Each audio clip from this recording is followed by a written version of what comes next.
morning to you all. Welcome to our March 17th, St. Patrick's Day TV Toastmaster program. Welcome to our meeting today. We have a really good meeting in store for us. We have 2 prepared speeches. We will have table topics and our evaluation.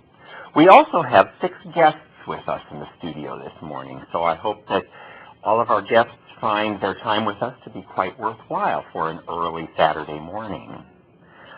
I'd like to introduce our Toastmasters for our program today. Darren Henderson. He is going to be making sure that our program runs on time, introducing all of the participants in today's meeting. With that, I am going to turn it over to our Toastmasters for today, and we will get started. Darren? Thank you, Mr. President, fellow Toastmasters, and our television audience. Today is a fantastic day for a number of different reasons. We are still technically in winter, but we've had an entire week of 70-degree weather. Can't beat that, right? Also, it's St. Patrick's Day. I'm not a big celebrator of St. Patrick's Day, but hey, any holiday I can get into, right? But most importantly, today is the first weekend of the NCAA tournament. And I love the NCAA tournament. I think it's the best sporting event in the country because the Super Bowl gets a lot of publicity. But let's be honest, it's 3 hours, and most people talk more about the commercials and the halftime shows than they do about the actual game. So the real top sporting event in this country is the NCAA tournament. To tell you how great it is, last year there was a team which wasn't even supposed to be in the tournament if you listen to most people. Also, the team was supposed to lose their first game, but not only did they not lose that first game, they went all the way to the Final Four. The team was called VCU. So the great thing is there's 68 teams in the tournament. Every one of those 68 teams has a legitimate chance to advance at least a couple rounds. The other great thing is my team, which is Purdue, won last night. Just barely, but they won, so it's a good time. The other interesting thing is what the tournament's set up in brackets. So now everyone has a bracket for everything. So you've got a bracket for, if you look online, you've got a bracket for best candy bar, best cereal, best singer. And just so you know, that would be Snickers, Captain Crunch, and Prince, just in case you're wondering. So with that, let's get into our meeting. Have a fantastic meeting this morning. To get us started off, I'd like to bring up our word and all-counter grammarian. This will be Rick Barron. And Rick will help us to improve our grammar. Rick will help count our grammatical errors. And he'll also introduce us to a word we should try to use in our time up here on stage today. Rick? Thank you, Darren. Darren did a great job of explaining my role. I'm here to try to keep us honest, to really keep us focused on one of the principles of Toastmasters, and that is to use the English language correctly.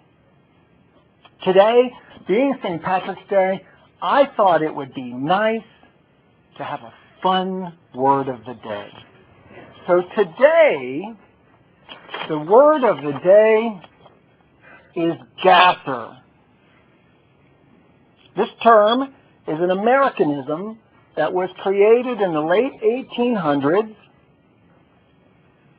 and typically refers to something funny or pleasing. It can also be a person or thing that gasses. So the word of the day is gasser, and I will be checking to see how many times we use gasser in our speaking today. Darren? Thank you, Rick. My goal is not to be the first person who inappropriately uses the word gasser in this meeting. I will not do that.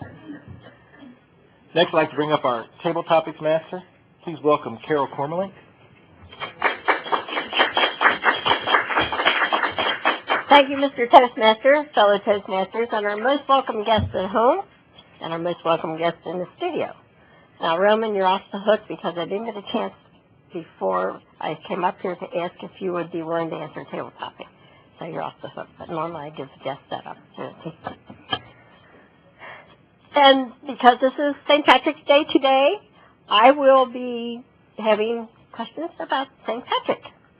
He was born Maywyn, M-A-E-W-Y-N, about A.D. 385. He almost didn't get the job of Bishop of Ireland because he lacked the required scholarship, and far from being a saint, until he was age 16, he considered himself a pagan. I would like to know, you are Maywyn. Before he became a saint, what were you doing until age 16 that was a gasser? You were pagan, even though that word wasn't invented yet. Veronica.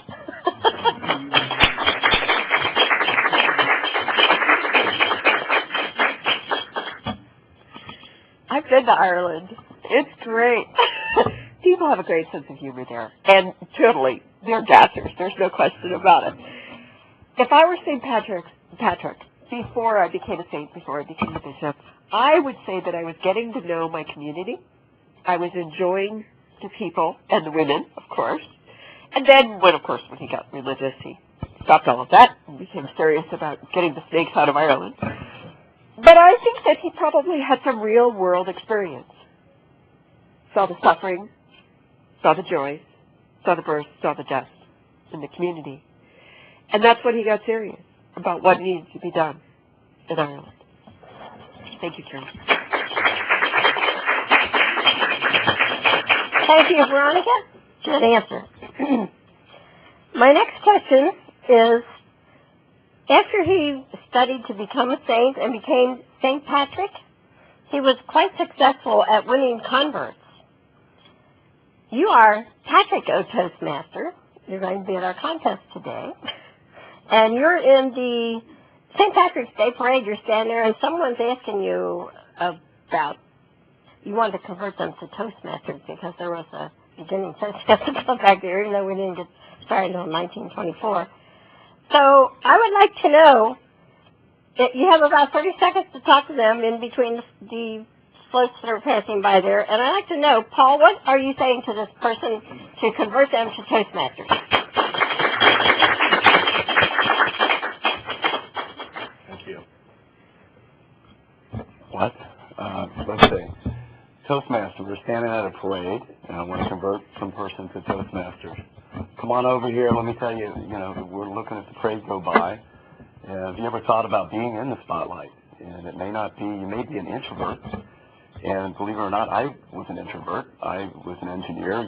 And when you're an engineer, you perform on your own. Everything's done basically on your own. You've got the problem and you've got the results. But you get real good at being that introverted person. In society, though, sometimes you want to be an extrovert. You want to be able to express your ideas, and you want to be able to talk in public and get up and not be fearful in front of the public. So there's a organization out there. It's called Toastmasters. And what it does is it pushes these introverts, or if you are particularly an introvert, out into the public, to where you become an extrovert for a little bit of period of time, and you can express your ideas. And in this society, a lot of times, you really do need to be an extrovert at one point. You can't always be an introvert. You're taught in school as an engineer to be an introvert, but to express those ideas and actually move up in the ranks, it turns. You discover that there's got to be some extroversion in there. And one way to do it is to be in Toastmasters. So if you want to stay off the sidelines and actually not watch the parade, and every once in a while step in there and actually become the parade for a little bit of time, join Toastmasters. Thank you very much for that great answer. I forgot to mention that the challenge today is to use the word gasser in your reply. I've always wondered, why is the three-leaf clover, why is that the symbol of Ireland? And Don, I would like to know, why is the three-leaf clover the symbol for St. Patrick's Day that they use?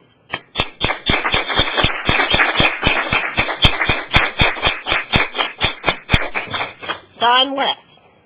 Thank you, Carol. Thank you, Carol. It's good to see you all here this morning.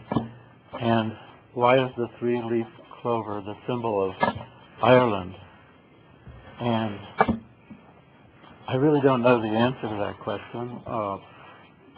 What I do know is that it was a good idea, because those Irish always have good ideas.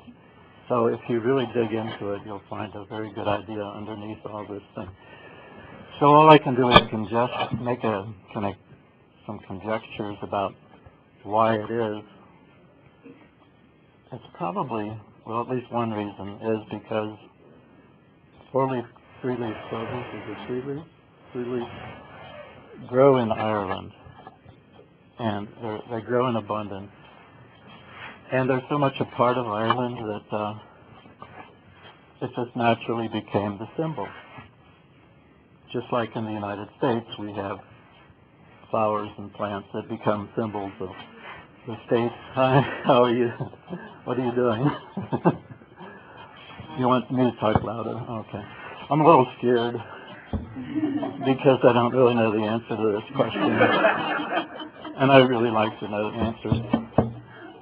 But they say the best thing to do when you're scared is not try not to be scared, but try to be scared. That's a paradox. There's a lot of paradoxes in life. And trying not to be scared or trying to be scared, it works either way, so you can't lose. So I'm getting off the subject here purposefully. Anyway, I'll leave the rest to you guys to try to think of something as an answer. Thank you. I was sure with your background that you would know it's the Trinity. Oh, okay. Well, he'll know that. I do have one last question if Roman is, you're not. Okay, well then that is all my questions, and I'll return control to our Toastmaster, Darren. Thank you, Carol. Name an effective political leader in history who couldn't speak well.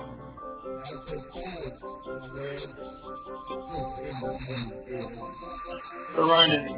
Because when it comes to a disease, Freedom requires leadership, and leadership requires oratory. You have to speak to be heard. I have a dream. It's all about personal growth and guts.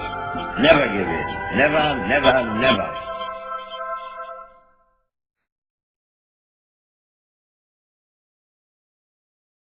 With that, we will move to the prepared speeches. And our first prepared speech today will be from our Vice President of Education. It's 5 to 7 minutes, and it's from the Competent Communicator Manual, Project 6, which is Vocal Variety. Please welcome Michelle Henniges, and it's a privilege. Thank you, Mr. Toastmaster.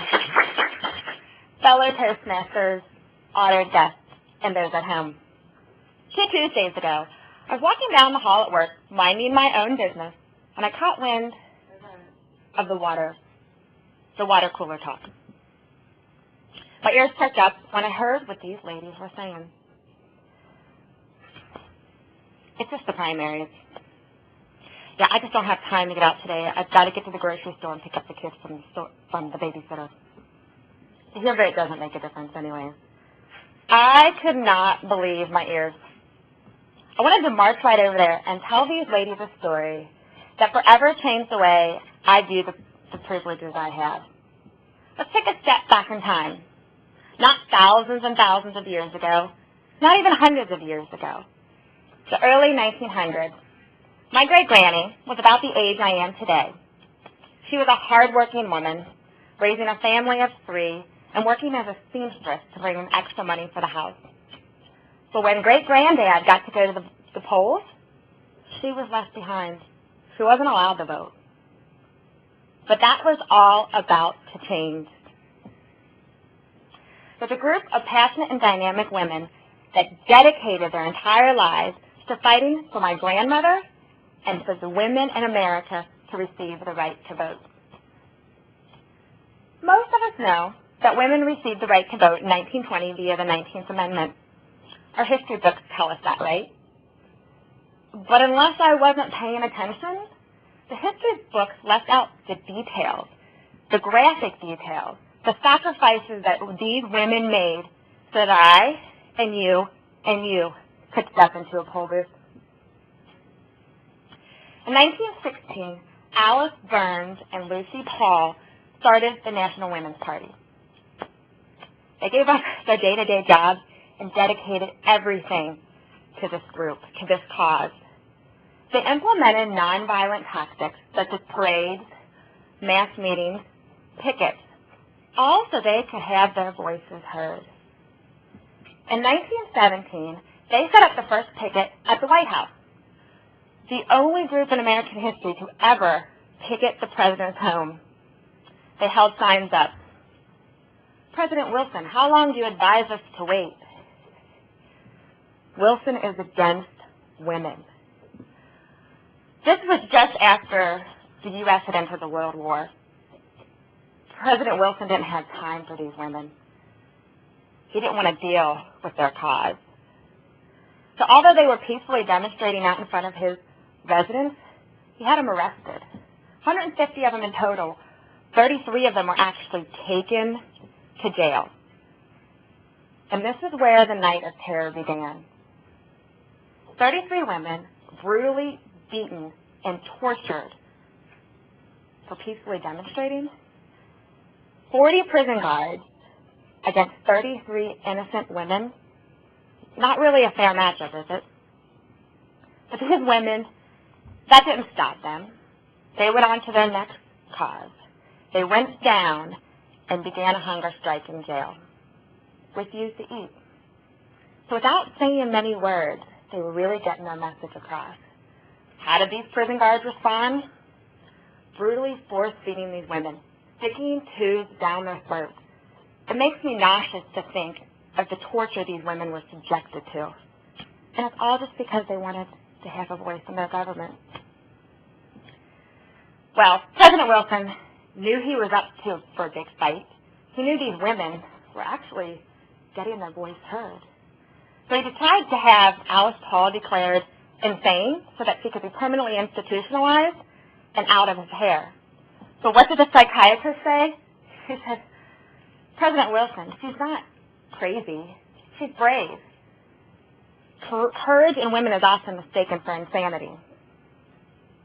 Words of these forced feedings, these brutal conditions leaked out to the general public. And all of a sudden, the opinion of these suffragists, it was reversed, and people were starting to support them. President Wilson said, oh my gosh, what am I going to do? I need to get the U.S. democracy up, right? We're in a time of war. I've got to do something to help my cause. I'm going to reverse my opinion. I'm going to support the amendment so that women can vote. But even though he did this, it was still shot down by the Senate in 1918. But that didn't stop these women. They continued to do the things they were doing. They continued to stand up in front of everybody and let them know they wanted to have a voice. In 1918, the amendment was reintroduced, and by 1920, 35 states had ratified the amendment. One more was needed. The state of Tennessee would become that final state when a state legislator cast a deciding vote after receiving a telegram from his mother encouraging him to do so. No one wants to make mom mad. And on August 26, 1920, Susan B. Anthony Amendment becomes law, and 20 million women in America receive the right to vote. Victory. It's obvious that women in the early 19th century were considered third-class citizens. Comically enough, it was believed if they were given the right to vote, they would lose sight of their roles as wives and mothers. I can't believe my great-granny didn't have a voice in her government. I can't believe that women weren't allowed to vote. I really wish that history classes, government classes would give us the real details of what happened during this time. After all, what would Alice Paul and Lucy Burns and the dozens of other passionate women think of the way that I and you and you and you use your right to vote? Let's make our grandmothers proud. Gentlemen, I challenge you to make sure your wives and your sisters and your daughters go to the polls with you the next time. Ladies, please tell this story to your sisters, your friends. I told it to the ladies at the water cooler. After all, voting is not an obligation. It's a privilege. Thank you.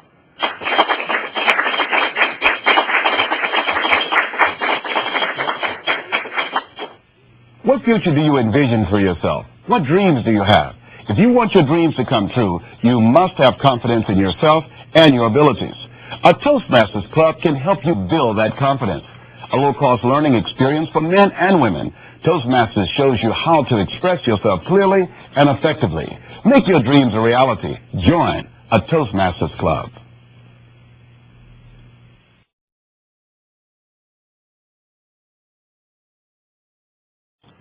Our next speaker will be our current area governor. This is speech to Project 3 in the Constant Communicator Manual. And the title of the speech is, Who Are You? Please welcome Rick Barron with Who Are You? Thank you, Darren. What's on your bucket list? Exploring the pyramids of Egypt? Riding a bull elephant through the safari in Africa? Drinking water from a 1,000-year-old glacier? The concept of the bucket list was popularized by a 2007 movie starring Jack Nicholson and Morgan Freeman. Two unlikely friends that were brought together by a common disease. Jack Nicholson's character was really wealthy, and they had an opportunity to travel all over the world, checking off places and experiences from their bucket list. While in Hong Kong, on one of their trips, Morgan Freeman's character realizes that life is about a little bit more than places and experiences. And he suddenly realizes that it's about who we are, not where we go and how we spend our time. So I will ask you, who are you? Are you one to just check off places and experiences? Or are you here to be the person that you can become? I know my fellow Toastmasters have made a commitment to improving themselves, becoming better communicators, and leaders by serving in Toastmasters. But what many of you out there in the audience, the television audience, may not know is that the leadership positions in Toastmasters give them skills for life. Let's start at the top. The club president is the chief executive officer of our club. They set direction, they coach and mentor their team, they provide input and feedback. They are the ones who steer the ship. Skills for every family and every business. The Vice President of Education, their role is to make sure that every member of Toastmasters achieves their goal in coming to the meeting, helping them understand the Toastmasters educational program, as well as what steps are necessary for them to get plugged in to achieve their goals in Toastmasters. Again, valuable skills for every person to be able to grow and nurture others. The Vice President of Public Relations, their role is to create media and other coverage for the club to draw people in. We have a guest today who came from one of those sites that was created to draw people in.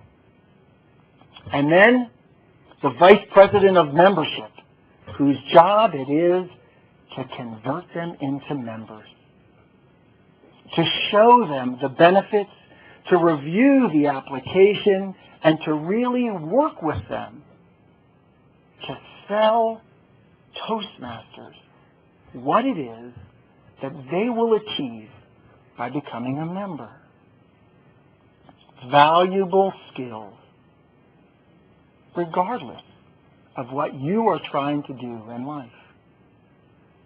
Finally, our treasurer and secretary, important roles in fiscal responsibility, and the secretary, who's our historian for the club, making sure we have records and documentation of all the business that occurs in our club meetings and in the executive club as well. And finally, the sergeant at arms, who sets up the meeting, organizes our environment, takes care of our props. All these skills are valuable skills that help Toastmasters become the people that we want to be. And they're available to each and every one of you when you choose to come visit us. When you choose to be a member of Toastmasters. So I ask you, who are you? Are you the one that sits back like a child after Christmas, checking off their list, going, got that one, got that one, got that one, got that one? Or are you the one who is adding to the list, what can I do to be a better parent? What can I do to be a better spouse? What can I do to be a better coworker or family member? I challenge you to come to Toastmasters and serve with us so that you can become the person that you desire. To find a club near you, you can visit www.toastmasters.org. Thank you.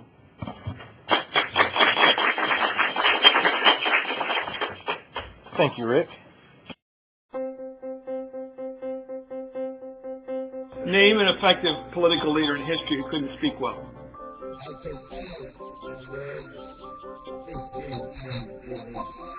Serenity. Because when it comes to a disease, Freedom requires leadership, and leadership requires oratory. You have to speak to be heard. I have a dream. It's all about personal growth and guts. Never give in. Never, never, never.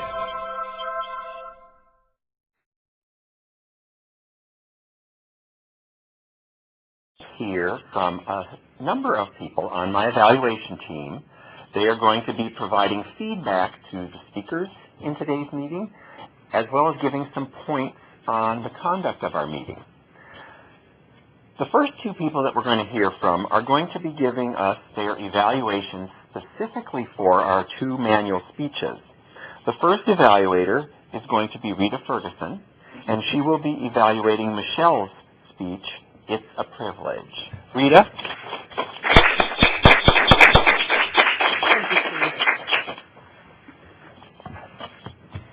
Fellow Toastmasters and our audience guests, and most especially Michelle, who has graced us with really a wonderful speech on It's a Privilege. And just to let us remind us that voting didn't come easily. It was not considered a God-given right at one point. You had a very compelling story. We know in general about the women's struggle, but you brought out detail that we hadn't known before, and in fact, there's probably a lot more detail that we don't know. But 5 to 7 minutes doesn't allow you to give everything. You had asked me to watch for your vocal variety and that type of thing, and in general, it's very good. You have a very good speaking voice. It's pleasant. It's friendly. You had good pauses when you started. You made us stop and think about at the water cooler. That kind of made us sit up and take attention. Good facial expressions. I believe that one area that you could do a little bit, pay more attention to, would be slowing down when you want to make a point. Maybe even dropping your voice, maybe in tone, and maybe even get a little quiet so that people will sit up and listen to you. Not so quiet that they can't hear you, but just to make that difference in the voice. You've got you're easily heard, and you made a very good pauses when you wanted to have a stop and think, but I believe that you could do a little bit more when when you gave us information about the forced feeding of the women. Stop so that we could take that in, what that really means. When you talk about the women who were beaten or battered, stop a little bit so that we could understand and don't go on to the next point too soon. Excellent speech. Best wishes with it. We certainly hope that you take that on to new heights and put out the word. Thank you. Victory. Thank you, Rita. Our next evaluator that we're going to hear from this morning is Paul Wessels. He's going to be giving us his evaluation of Rick Barron's speech entitled, Who Are You? Paul? Thank you.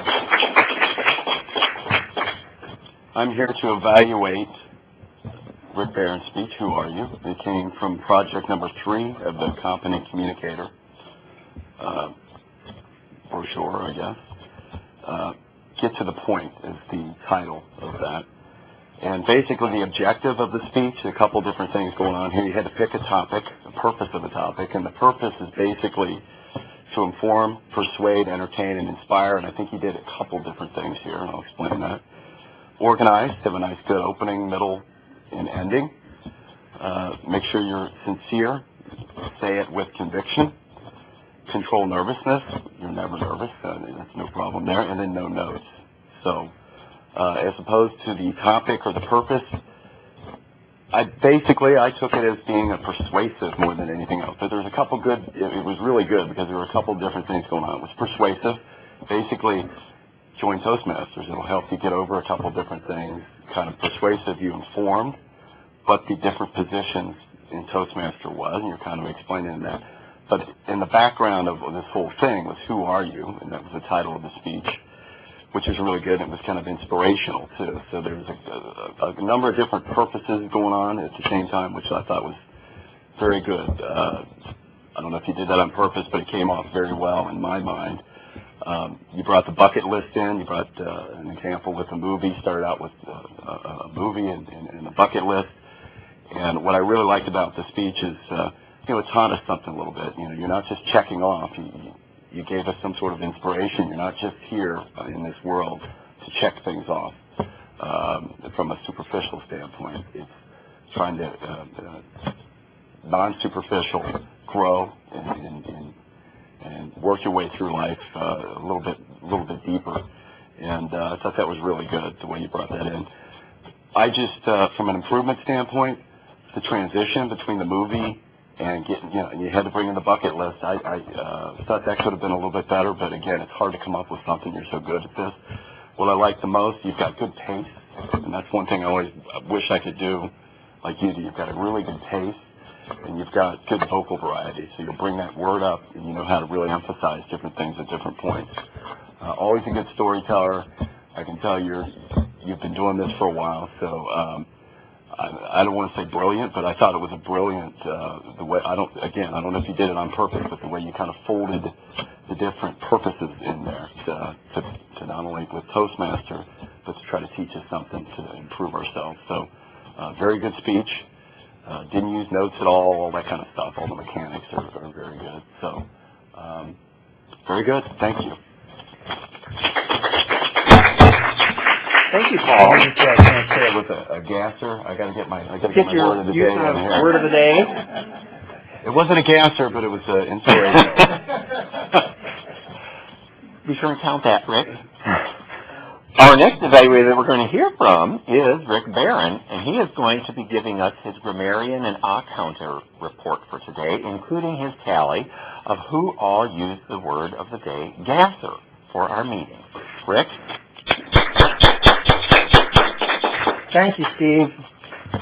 And I must report, first of all, that I was remiss in not using the word gasser in my speech. It's sitting right here on the lectern. I saw it 3 or 4 times and then never worked it into my speech.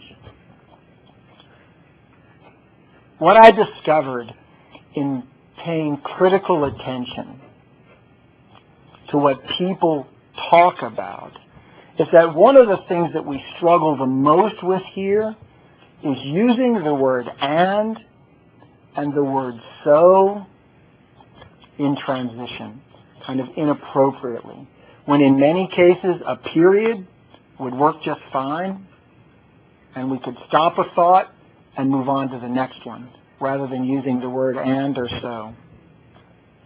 Darren, in your introduction for your Toastmaster, there were 3 so's, and you used the word of the day once.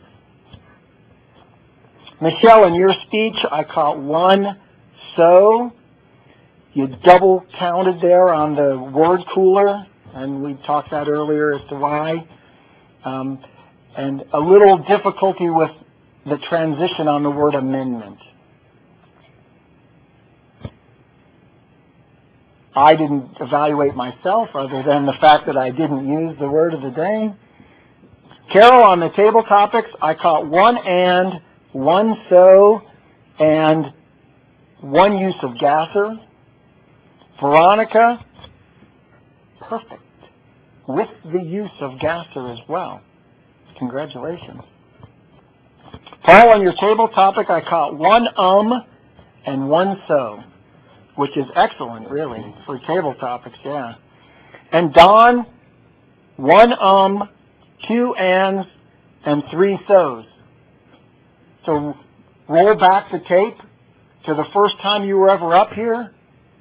Significant improvement, even with a topic like you said you knew nothing about. So significant improvement.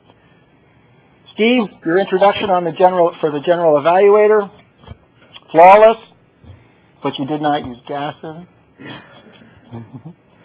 Rita, looked like you were struggling a little bit there on some of that. I caught 5 ahs, 2 ums, and you said, just to let us remind us. That didn't sound quite right. Just to let us remind us in terms of grammar.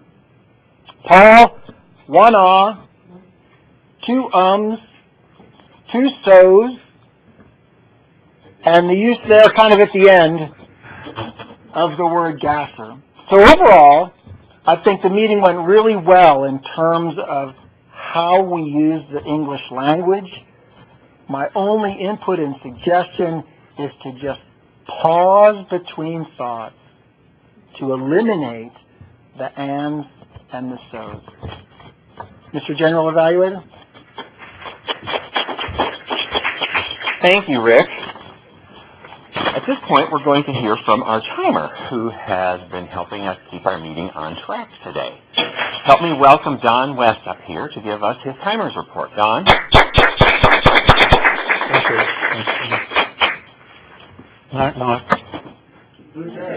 Gasser. Gasser, it'll be a good day today.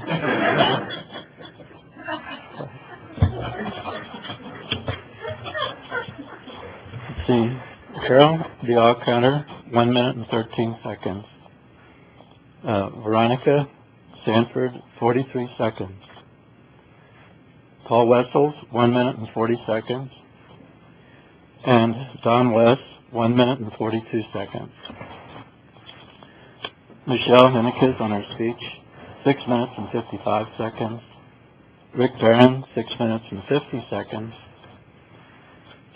And on the evaluators, Rita Ferguson, 2 minutes and 28 seconds. Paul Wessels, 2 minutes and 55 seconds. So everyone was within the time limit. Good job. Thank you. Thank you, Don. Here, you want to take this one? As general evaluator, I'm asked to provide some feedback on our overall meeting, as well as to provide some feedback to the evaluators that you just heard. Our meeting started well. We have our sets put together here. The banner is displayed. Everything was in order for us to start our meeting. My evaluators, I wanted to commend on providing very positive feedback. Both Rita and Paul, you gave really good evaluations with specifics. You spoke from your perspective. You gave us some insight as to how the speech impacted you. So we got some perspective on how the speaker's speech came across, which is wonderful. I also like to hear the specifics, a couple of things that the speaker has asked you to evaluate, or what the manual speech, the project, is seeking to have them develop. That gives us an insight as to what it is they're working on with that speech. So very good. I liked both of your speeches, or both of your evaluations of the speeches very well. I didn't have any outstanding comments to give you as far as things I would have liked to have seen you add. Actually, it would have been I would have liked to have heard you add. Rick, you gave a very good grammarian and counter report, as well as an accounting of who used the word gasser. Using the words and so, those are some of our favorites. And I must admit, being a person who loves run-on sentences, when I write, I go in and write it, and then I go back in and take out all the ands and so's I can, which gives me shorter sentences. But thank you for reminding us of one of the things that we tend to fall down on, which is using the ands and so's to connect our sentences. Don, good job on the timer's report. I also liked your use of humor to start your report. It helps us keep our meeting fun, and Toastmaster meetings are fun. They are also encouraging and insightful. I'm going to return our meeting back to the Toastmaster for a few comments that he may have, and then you will be seeing me again. Mr. Toastmaster? Thank you, Mr. General Evaluator. I thought we had a very good meeting, very solid meeting from a very mature Toastmaster group, who I must comment, I cannot believe went through an entire meeting. They only made inappropriate use of the word gasser. I was going to come up here and make a joke, but I decided why ruin it. So with that, I'll return control to our president, Steve Aaronholt. Thank you, Darren. Let's have a round of applause for our Toastmaster today. I think he did a really good job. I'd like to acknowledge our visitors that are with us today at our meeting. We have two camera people that are helping us out in the studio here, Sadie Nichols and Tim Fetzer. So thank you both for your efforts. We also have some guests with us at our meeting today. We have Stacy King and Ben King. We have Roman Burkett, who is visiting us for the first time. Is this your first Toastmaster meeting? Well, welcome, and we hope that you have liked what you see here today, and you'll consider coming back to visit us again.